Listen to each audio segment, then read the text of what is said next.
Good morning students. आज का जो टॉपिक है हमारा, एक इम्पॉर्टेंट टॉपिक डिस्कस करने वाले हैं, दैट इज़ योर वेक्टर्स।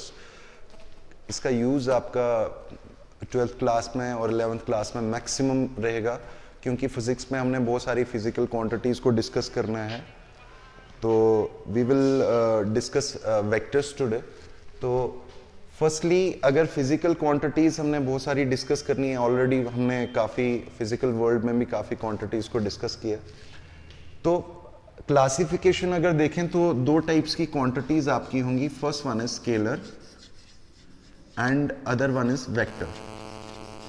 दो फिजिकल क्वांटिटीज आपकी आती हैं, स्केलर्स और वेक्टर। तो स्केलर क्वांटिटी एक ऐसी क्वांटिटी होगी जिसके पास सिर्फ न्यूमेरिकल वैल्यू हो। Numerical value means your magnitude. एक ऐसी क्वांटिटी जिसके पास सिर्फ कोई नंबर हो, that quantity is known as numerical value, it means magnitude. That quantity is known as scalar quantity. इसमें डायरेक्शन का कोई रोल नहीं होता। जो भी आपकी स्केलर क्वांटिटीज होंगी उनके पास सिर्फ न्यूमेरिकल वैल्यू होगी। अब बात करते हैं वेक्टर्स की। तो वेक्टर्स उन क्वांटिटीज को हम बोलेंगे जिसके पास मैग्नीट्यूड हो, plus magnitude is compulsory. Next one is direction.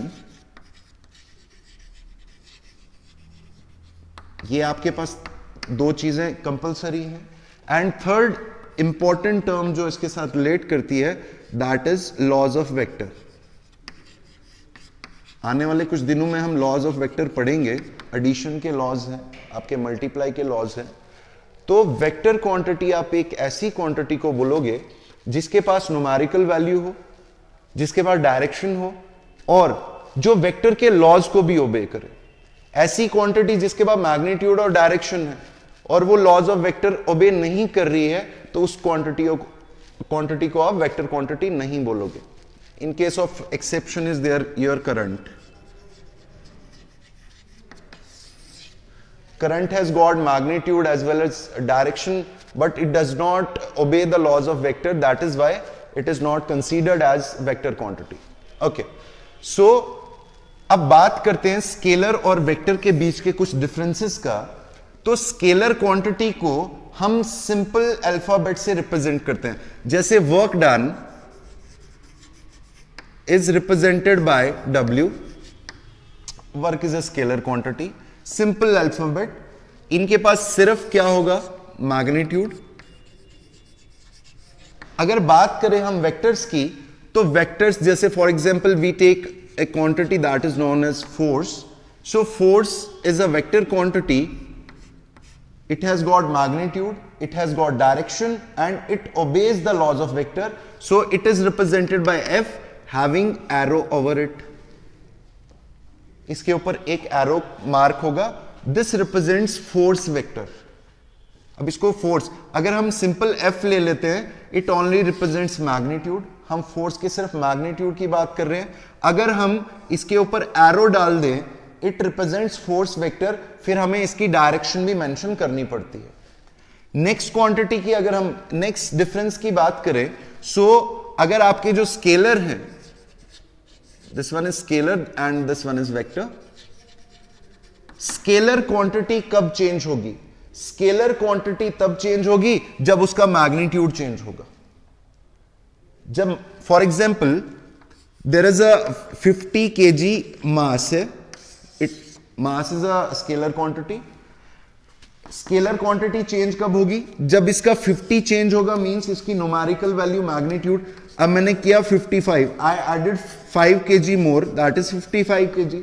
तो मास कब चेंज हुआ? जब उसका मैग्नीट्यूड चेंज होगा।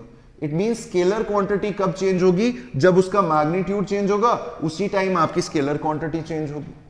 अब बात अगर वेक्टर्स की करें, तो वेक्टर क्वांटिटी कब चेंज होगी?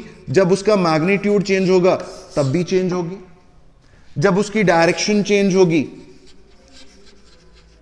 तब भी होगी।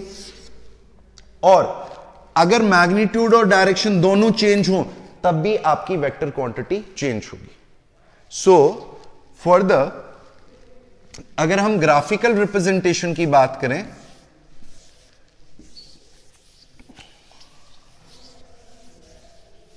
अगर ग्राफिकल रिप्रेजेंटेशन की हम बात करें तो suppose A is a vector, कोई एक वेक्टर क्वांटिटी ले लेते हैं, फोर्स एंड वेलोसिटी एक्सेलरेशन जो आप लेना चाहो, मैं ए से रिप्रेजेंट कर रहा हूं उसको। आपके पास एक वेक्टर क्वांटिटी है, इसकी ग्राफिकल रिप्रेजेंटेशन क्या होगी?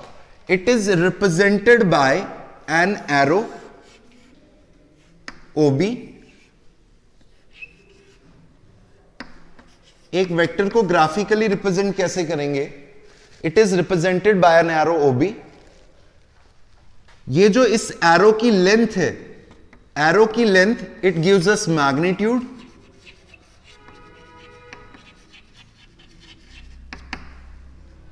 the length of the arrow gives us the magnitude, and arrow का क्या, ये जो कैप है, this gives us what? The direction. Magnitude देगा आपका एरो का लेंथ, और एरो का हेड क्या देगा आपका? Direction. This point B is known as head of the vector, point B is known as head of the vector, and your point O is known as what? Tail of the vector. Point B आपका head of the vector होगा, point O आपका क्या होगा? Tail of the vector. So this is the graphical representation of a vector.